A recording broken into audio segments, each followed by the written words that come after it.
បាទសួស្តីបងប្អូនបាទឥឡូវថ្ងៃនេះខ្ញុំចង់បង្ហាញពីរបៀប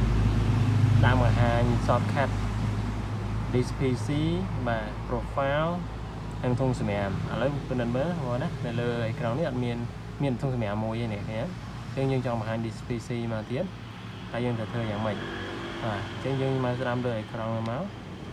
បាទនេះវាលើ Windows 11បងប្អូនហើយយកវានេះ so more options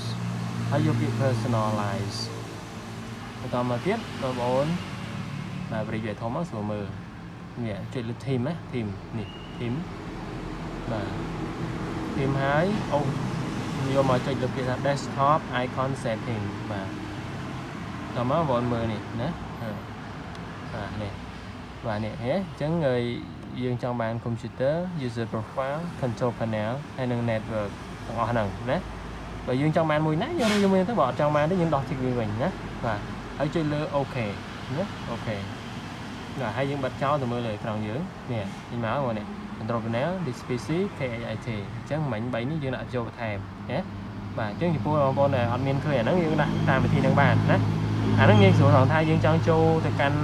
ឯកសារយើងមើលក្នុងតា ID តា IC យើងចូលហ្នឹងវាស្រួលតាមហ្នឹងតែគោះលើវា2ដងឬម៉ៅស្ដាម open មក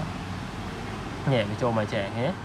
បាទអញ្ចឹងងាយស្រួលអញ្ចឹងណាបាទអត់មានអាហ្នឹងក៏ពិបាកចូលដែរបាទអរគុណច្រើនកុំភ្លេចជួយ like share របស់ខ្ញុំផងណាអរគុណ